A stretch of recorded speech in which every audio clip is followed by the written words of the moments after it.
Hi, everyone. Thank you for joining.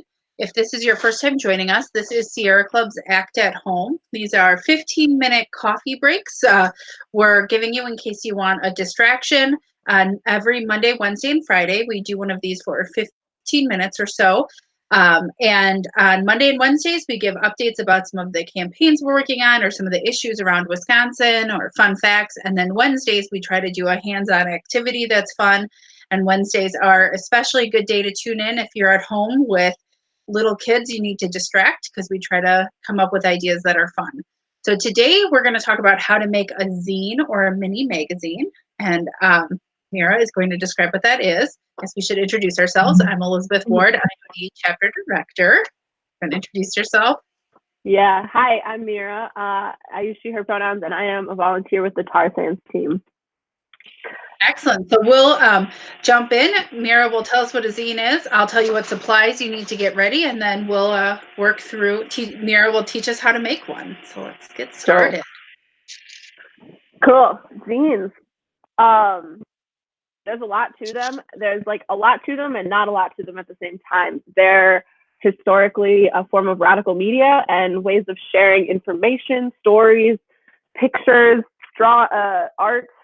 I made a small one here to share with you, and it's very low art quality at the moment, but it's a low budget magazine. It's been used, like I said, throughout history. So like 1930s, I think it was really popular in science fiction circles. In the 1960s, it was used by the Black Panther Party to spread information around their free breakfast programs. So it's been used in a lot of movements and in a lot of independent parties to spread information for their organization or movement. Great. Yeah. And I know Mira has a lot of good examples that we will link to in the comments, including you even found a zine about anti-racism and one about coronavirus even. So if you're looking for ideas, check in the comments. But what's fun is you can do it about anything you want. So the materials you'll need are just a piece of paper, printer paper that works. Yep. Whatever or scissors, that's what these are called. So scissors, so that you'll need to cut them. And then whatever you want to use to color. So Mira's looks cool and edgy and just the black and white with the big marker. You can do that. You can get, colored pencils or Crayola markers if you want. These sometimes I think they're kind of like, think of them as collages or fun. So if you have old magazine you want to use or something you can cut out pictures, use that. You'll need glue for that as well. So whatever kind of materials you want to color with, but mostly the most important thing is just the piece of paper you're going to use and the scissors. So take it away, Mira. Tell us how to put these together. Okay. Yeah. I'm using a piece of printer paper. You know what's even more sustainable is that you can even use one that has writing on the other side. So this one, it's in a small piece of paper, but I folded it such that the white side of the unmarked side of the paper is exposed. So repurposing your scrap paper. Anyways, what you're going to do first is fold your piece of paper hot dog style, which means from full along the long side. From there, you're going to open it up again. Step 2, and now fold it hamburger style, so along the shorter side. You're going to open it up one more time, and now you're going to fold in from the hamburger edges, which means half of one of your hamburger buns is going to go to that small spine.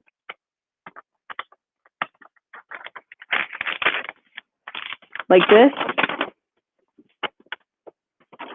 And the other side, do the same.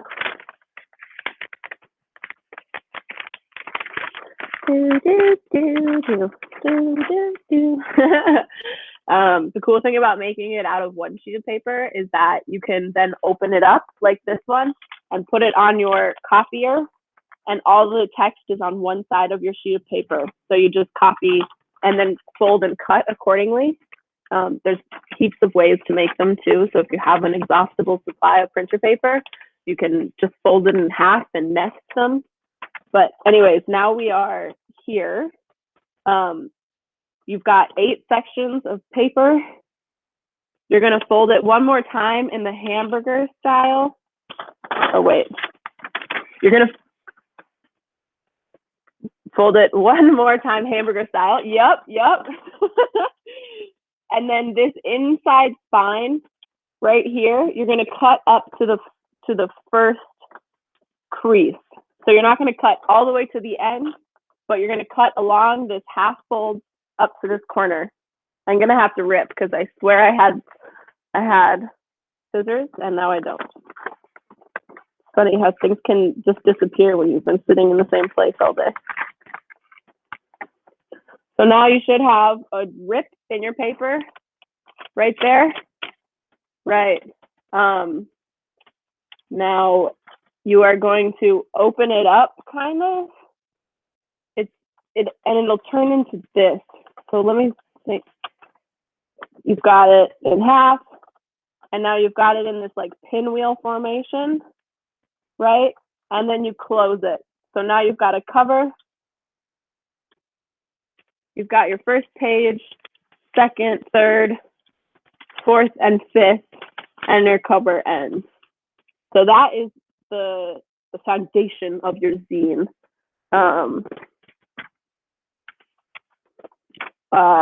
Again, this is the one that I drew on prior about zines and the history of zines. So again, it's open, you close it halfway, and you make sure that this thing is open so that you can turn it into a pinwheel. And there you go. That's how you make a zine. And then you just write whatever you want in here? Yep.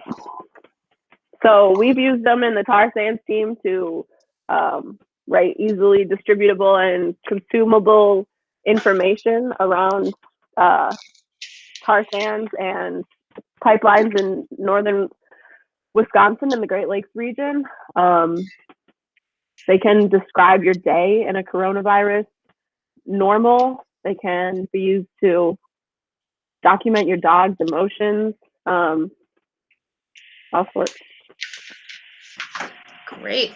I'm going to make one about our Act at Home program. So I will take a picture of it and I will put it in the comments.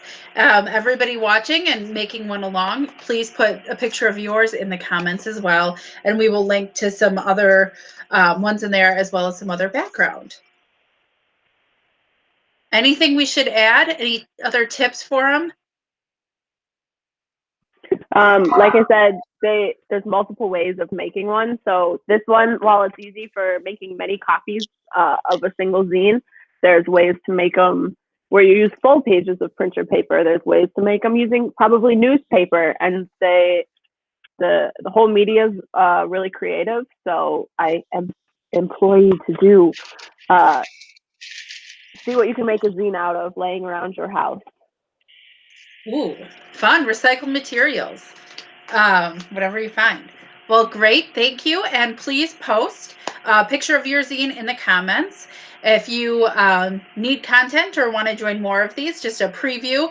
On Friday, our Act at Home will be a campaign update about a proposed fracked gas plant in Superior. That could be good fodder for a zine. Next Mondays will be about the Conservation Congress and ways you can use that to make a difference on issues like tar sands and the gas plant. And next Wednesdays is all about different forms of art activism and things you can do. So please tune into those. Thanks, everyone. Thanks, everyone.